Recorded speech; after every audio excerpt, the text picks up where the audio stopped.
Hello and welcome to this week's episode of Path to the Presidency. We're recording late in the afternoon US Eastern Time on Thursday, the 31st of October. Slightly different this week. We're in studio together because we've been rehearsing for the big election night. Yeah, so much to chat about, really, isn't there? I mean, where do we go from here now? The next few days, what we've got to look out for? I think it's like, we're now gearing up to the stage, right? We're recording this since 5 days out. So I think we're all I felt when we were doing our rehearsals just now, it was interesting because it helps crystallize what you're looking at. Yeah. And so what are we all looking at on the actual night? And I'd love to give our kind of viewers tidbits about what they should take away. Well, I guess what I've been thinking about is, okay, if we get into that election night, what does a good night for Kamala Harris look like? Mm-hmm. I mean, what do you guys think? Because I've been thinking a lot about this. A win. Well, yeah. There's really only one good outcome. Okay, all right, we're done with that conversation. Yeah, so that'll be quick. We'll be done by 8:30. Yeah, exactly. We go home. I think it's at the risk of rephrasing it, I think it's, how do we tell if it's looking like a good night, right? So the way it's like following breadcrumbs in Hansel and Gretel. You are looking for signposts to a good night for one candidate or another. And if we kind of look at Kamala Harris first, I guess one signpost would be very big turnout in the areas where Democrats tend to do well. So suburbs of big cities. Suburbs of Philadelphia, suburbs of Detroit, suburbs of Milwaukee, those big cities in the blue wall states. If we see bigger numbers there than we saw in 2020, for example, and I think it's always worth comparing, then you could say, oh, this is looking like what the Harris campaign was hoping for on election night. So in a way, it's numbers as much as anything, isn't it, It's right? a numbers game, and I mean, that's what we're hearing from the campaigns in these last few days. It's turnout, turnout, turnout, get the vote out, use whatever celebrities, whatever you have at your disposal to get people out. And I think early in the night, before we have any projections, when we see those exit polls bringing the information to us, and that's real voters that have been polled as they leave the polling centres, are they women? What age are they? What ethnic background are they? What financial background are they? Do they have a college degree? Do they have a college degree? What's their education level? What's their view on abortion? All of these things that we'll get from the exit poll. The campaigns are going to be looking so closely at that. If they see people motivated by abortion, reproductive rights over economy, are they seeing women coming out? Are they seeing gaggles of young people? That's the big point for me, is what is the main issue those voters in those exit polls are actually pointing to? Because if in these last few weeks, Kamala Harris has really been ramping up that contrast between her and Donald Trump, right? That brings up the issue of democracy, but she's also been hammering home reproductive rights and abortion. And if you look at the economic numbers right now, they are not far off from where Democrats and President Joe Biden would want them to be. Inflation has cooled, even on grocery prices, which we talked about last week. Gas prices have come down, grocery prices have come down, but people still don't feel good about the economy. And if that's what voters are naming, again, as their number one issue, if that trumps for voters abortion, reproductive rights, even immigration and crime as some of the issues that Donald Trump's campaign have laid out as the priorities, to me, that would be an indicator that it's starting to be a good night for Donald Trump. Yeah, I mean, that's a smart way of looking at it because, of course, in every demographic group, which was what I was talking about earlier, that you're going to get college-educated women who actually end up voting Republican. Yeah, or exactly. You're going to get non-college-educated white, I love the way we're slicing and dicing Americans up like this. You're going to get non-college-educated men. I'm so cold. I feel like a surgeon. It's like, if you have I'm going to slice off your left arm and replace it with, If you live here and you have a college education, you'll do this thing. And of course, some people won't. They'll go the other way. And you can draw a lot from that because we look at past history to see that, yes, a majority of college-educated women do tend to vote Democrat at the moment. So there's some legitimacy to that. But I think you're right about that point about the exit polls, and particularly on something like abortion, because abortion, we've seen, it's been so fascinating. If we'd been having this conversation, my God, I remember having this conversation, back in 2008 or back in 2004 even, and somebody had said that abortion was their primary issue, you would know that they were going to vote Republican. Yeah. And look how it's flipped. Yeah. And Democrats and the Harris campaign have always said this is going to be a big motivator. And they have said, even in the last few days, we're seeing in the suburbs of Philadelphia, the kind of almost mythical suburbs of Philadelphia, it's like the new Florida. We're seeing in the suburbs of Philadelphia large numbers of women turn out, or higher numbers of women voting early, and they do put that down to the issue of abortion still. Yeah.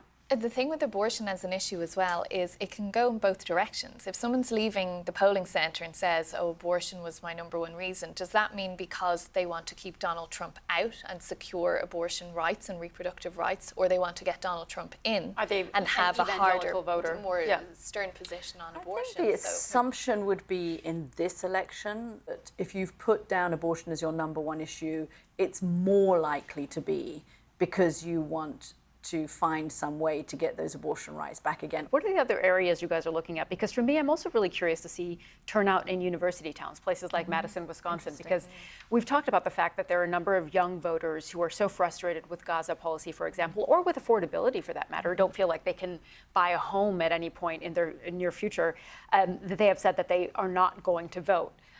Or some have even said, of course, that they would vote for Donald Trump on Gaza policy to send a message to the Biden-Harris administration, to the vice president here. And I'm curious to see if on the day we see a big turnout among those youth voters, because that could be a real wild card in some of these battleground states where you have a huge youth population. We're talking about Michigan in that matter. Ann Arbor, Michigan. Yep. Yeah.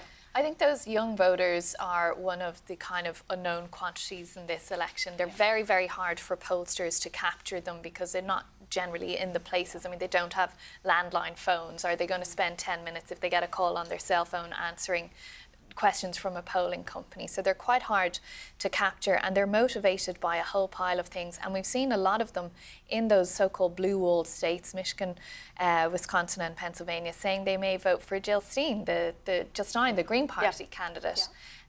You know, and so there's a risk, I think, which we haven't talked about much actually, is the impact she could potentially have in Michigan and Wisconsin in particular. Yeah, and I mean, in 2016, she had more votes than the difference between Hillary Clinton and Donald Trump. So had she not been running, who knows what would have happened. So to get on that young voters point, it's a super smart point. What will we learn on election night if we see high turnout? And in Michigan, young voters turned out more than in any other state. And 75% of Michigan students who were registered to vote, I've clearly been reading my briefing book, actually bothered to go out to the polls, which is a very high number for students, huge number for students. Having university students of my own, I realize what a big lift that is for university students. But I don't know that's an interesting point. How much will we be able to read into it then? Let's say we do see big turnout in Ann Arbor, Michigan. My guess is, Madison, Wisconsin, and I could be completely wrong on this. My guess is that among those young voters tend Democrat, and if we see big turnout in those areas, my guess is that we are going to see a higher Democrat vote percentage. Gaza notwithstanding, that is my guess. Of course, I could be completely wrong. But so then the other slice and dice of the demography, of course, is going to be if the unknown factor for the Trump campaign and the kind of theory of the case for the Trump campaign is that Donald Trump, in a way that is almost unique to any candidate, manages to get people out to vote for him that don't usually vote. And in this election, it's men between the ages of 20 and 30 or 20 and 40. And the Trump campaign have told me that if they win this, it will be because of a surge of young male voters. So I guess we should also be looking at that, right? We're looking at suburban women, but we should also... The quote-unquote bro vote. The quote-unquote bro vote, wherever that might be, whether it's in the suburbs, because young men live in the suburbs, but I mean, in a way, we need to look at that across the states then. That's not going to be particularly geographic. Yeah, that's going to be something that's, I heard a reporter saying that it's a heavier lift for the Trump campaign to get these people out to vote because young men, as you said, do not vote in as high numbers as young women do. And certainly if Donald Trump and his campaign are relying on those young men to turn out in big numbers, they've spent a lot of time and money and investment in going on some of these podcasts, on Joe Rogan, all this outreach to young men. Does that then translate to them actually going to the poll? Oh, maybe they did vote early. I mean, that is a possibility as well. But on election day, actually going to the polls. Well, that's the big gamble for the Trump campaign, because if you look at the polls, support for Donald Trump is almost where it was at a year ago when we were so far from the election. It hasn't really changed through the changing of the top of the ticket on the Democratic side. He's sat in there between 46 and 48, 49% support this whole time, which is roughly what he got in 2020 as well. So the big question for the Trump campaign is what new voters do they have? What have they built on in that time? And that's why I think they've been targeting those young men, because they weren't eligible to vote the last time round, or maybe they weren't eligible to vote even 1 year ago. I think they've been putting a big push on Georgia, and we'll be looking, I think, around the suburbs of Atlanta as well, for young men there. In Arizona, we've seen them court the Latino vote. I was there a few weeks ago. I met a whole pile of young men. That sounds a bit suspicious, but I met a whole pile of young men in an early morning diner who'd just come off shift somewhere, and so many of them. If you'd said in a nightclub, it would have been a lot more. I don't go to nightclubs anymore, Katty, unfortunately. 2 small children, that's not a runner these days, unfortunately.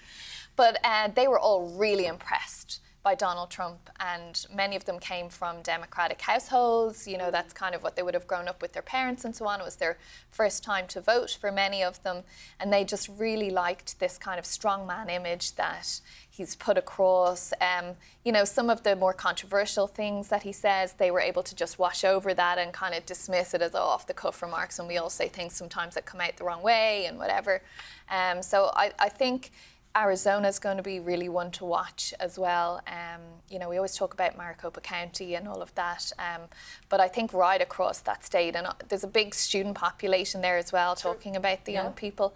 You know, I think there's something like 700,000 students in that state. The difference between the two, between Biden and Trump in 2020, was just over 11,000 votes. So, you know, there's potentially a huge number of people there that can tip the scales in either direction. I think it's also going to be interesting to watch the climate on election day. I mean, I don't mean the geographic climate, I mean... The weather. No, yeah, it's always interesting to watch the weather. But it's going to be interesting to watch, you know, whether people in polling stations feel safe, how well protected they are, whether we have any more incidents of, you know, ballot the kinds of things, ballot burning, that sort of stuff. Whether the Trump campaign in the past has said that they are going to send poll watchers, is what they call them, people to go and stand outside polling stations, which has sometimes been seen as intimidation of certain demographic groups. Are we going to see that kind of thing, or is that actually going to all pass off pretty smoothly? I know people are prepared for that because of 2022 and 2020, so they're much more focused on that. They are, but look, just ahead of the election, we have seen Donald Trump pointing to what he said is cheating in Pennsylvania. Yes, super interesting, right? I mean, if you have that kind of distrust of the electoral system ahead of time, I mean, imagine what we might see in Pennsylvania the day of. Of course, Pennsylvania, we know, took longer to count in 2020, and we're all going to be sitting on our seats edge here in the studio waiting for a result from Pennsylvania, which we're not going to get on election night with all the mail-in ballots and the process that it takes to count votes there. But the fact that there's Republicans and Donald Trump pointing to Pennsylvania ahead of time doesn't bode well necessarily for what might happen after the election. I mean, we don't know if we're going to see a contested result, but it certainly could be. Why do you think he's pointing to cheating now? I think what's your read on that? I think he's been doing this for a couple of months. If you look at the speeches that he's made, you know, he's talking. He hasn't been as specific as saying. Well, there are these voters in Bucks County who were turned away, apparently, according to the Trump campaign, who were turned away from voting. In the last week, there have been specific issues and specific legal issues around some of the vote. Because some of the people in the Harris campaign are saying to me, this is him preparing to lose Pennsylvania, and that if you put out now that there's cheating, you make the prospect of a suit, somehow it's more official if you put it out now already. But that's what I was going to say about what we've heard from him for months about the potential for it being stolen as well. It's the same kind of theme, and we saw it in 2020 where you put these bits of rumours out, and then if it doesn't go the way you want to, you can say, well, I told you it was going to be stolen, or people were cheating, or it wasn't a fair fight. We should say, though, the Democratic Party in Pennsylvania has launched a lawsuit just in the last 24 hours. All the others we've seen have come from the Republican Party, and that's about the county of Erie and mail-in ballots not being requested, not having been delivered, and a few other things that they're saying are irregularities there that they want checked. And Erie, of course, is a bellwether city in a bellwether state, and as goes Erie, generally goes Pennsylvania, and generally goes the presidency. So again, I was there several months ago speaking to one of the local on-the-ground Republican organisers, and they were working really hard at that time to up their mail-in ballot system, because they said, particularly in 2022, they had missed out to the Democrats, they felt, because the Democrats were better at organising people to get their ballots in early, post them in early, and they didn't want that to happen again. So although we've often heard from Donald Trump, don't post your vote, go in person, his party and the ground operation for months have been doing just the opposite to that. And of course, we've heard him say in recent days, do vote early, get out and vote now. Yeah, but it is a little bit still of a mixed message, because you then got Elon Musk saying just a week ago that mail-in votes are subject to fraud or ripe for being subject to fraud. So they haven't quite got the messages clear on this. It does look from the numbers of early voting that you've got almost as many Republicans doing early votes as you have Democrats this time around. To the extent that you can tell, because different states have different rules around whether people are registered. And these are people registered, doesn't mean they vote that way. It doesn't mean that they've voted that way. Surprise. Do we think that the three blue wall states, Michigan, Pennsylvania and Wisconsin, traditionally they all vote the same way? I think there's only been one instance, 1988, in modern history where they didn't. And one of them, which I can't remember off the top of my head, went for Michael Dukakis and the other two didn't. I think it was Michigan. But I have absolutely no doubt that some eagle-eyed viewer will fact-check me on that one. Anyway, they generally tend to vote together. Do we think that they are going to vote? If we see... It's going to be Michigan again, that would be the question. I agree. It'll be Michigan again. That would be the question. I mean, that's about whether it's the Gaza point there. I mean, although the Trump campaign are saying they're going to win 6 of the 7 battlegrounds except for Wisconsin. So that would be a split between Wisconsin going Democrat and Michigan and Pennsylvania going to Donald Trump. Well, I mean, they're projecting a lot of confidence in the taking what 6 at all. I mean, taking course, 6 of the 7 battlegrounds is projecting confidence in and of itself. But it's interesting that they're single. But I think you could see a split this time around. Yeah. I think it's possible. Very likely. And I agree with you that if we are going to see a split, I will be watching Michigan because of the Arab American vote that we've spoken about a lot, and something that we haven't spoken about as much, which is the issue of electric vehicles. And the Trump campaign has put a lot of money into running ads in Michigan saying that if Kamala Harris is elected, then everyone in America will have to drive an electric car. And at the moment, those electric cars come from China, and trying to suppress the auto worker vote for her or get the auto worker vote for him. And I think it's a kind of sleeper issue in Michigan, but it is an interesting one. They're trying to rally on that, the Democratic Party in Michigan, by saying, OK, electric vehicles, but electric vehicles still have to be built. Someone still has to build them. Right. So we still need the manufacturing plants. But they're a little bit on defense on it because they're responding to what Donald Trump had already put out there. They absolutely are. But I think it's really interesting when you look at how much attention both campaigns are giving to Michigan, that the Democratic campaign are not going near Dearborn and Hamtramck. They've been really trying to maximise the votes elsewhere. And of course, Dearborn, Hamtramck, those kind of edges of Detroit are where the big Arab American, Muslim American communities are. And it kind of feels like they've almost given up, that they feel they can't win those people back.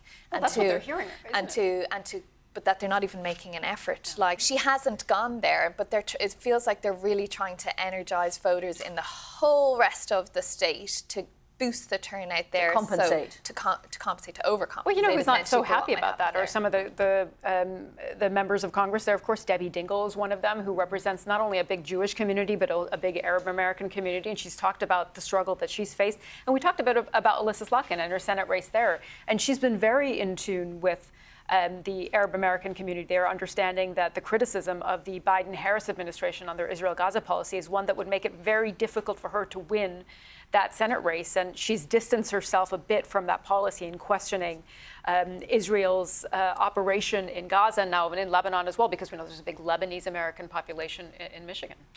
And we're hearing just today, just before we came into studio, Tony Blinken had a press conference there, and really changing the narrative again on how unhappy they are with Israel, on this latest bill that passed through the Israeli parliament banning UNRWA, the aid agency, from operating inside Israel. That will have absolutely zero impact on Arab American voters. I agree with you, but it's and not to say that the political arm of the Democratic Party is controlling US foreign policy. I'm sure that Tony Blinken is well aware of voters and all that.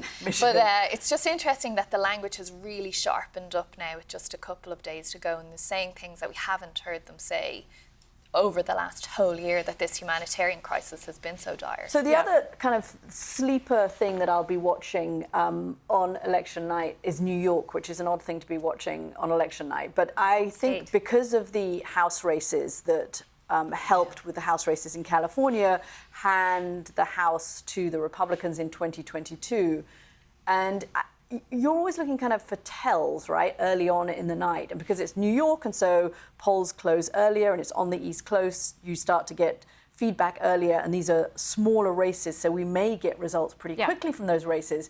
If those Republicans in New York, in Long Island, the Hudson Valley, right up to Syracuse, across the board do well, you might be able to say, actually, they're much more local races. But again, if you were the Trump campaign, you wouldn't be unhappy with that. But they're very different from Donald Trump, aren't they? Like and they didn't turn up at Madison Square Garden, and they're running from him. But even so, it would help the Republicans. If, let's say, and the counter would be, if they all lost on election night, maybe that's the more interesting thing. If all of those 5 Republicans who managed to do so well in 2022 in seats that have gone traditionally Democrat, let's say they all lose. I think that would be something that the Harris campaign would be happy about, right? I mean, you'd start to think, oh, that's an interesting narrative to watch, at least on election night. And when we're talking about what to watch on election night, of course, we're talking largely about who's going to be the next president. But it's really important as well, isn't it? I mean, we've been discussing this over the last few weeks to look at what's happening in the Senate and the House, because whoever gets into the Oval Office needs the Senate and the House if they're to have any chance of getting through any of these promises that they're making on the campaign trail.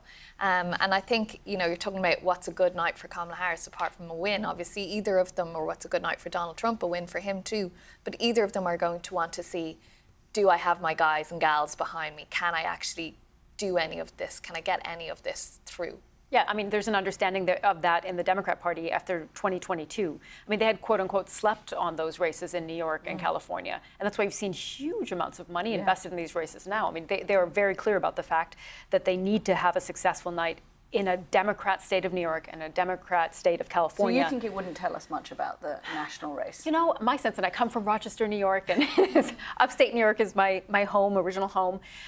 These, local politics and district politics are really quite different. Think about the fact that Mike Lawler was campaigning on the fact that he stood on stage with President Biden at an event, that he works across the aisle. It just feels like such a different flavor. But that being said, I mean, you never know. It could give us an indication of how people are feeling about the economy, for example, or how people are feeling about housing. If there is enthusiasm for her and large numbers of Democratic voters are turning out, they may well just be voting Democrat right down the ticket, right? So they're voting for Kamala Harris, they're voting for the others.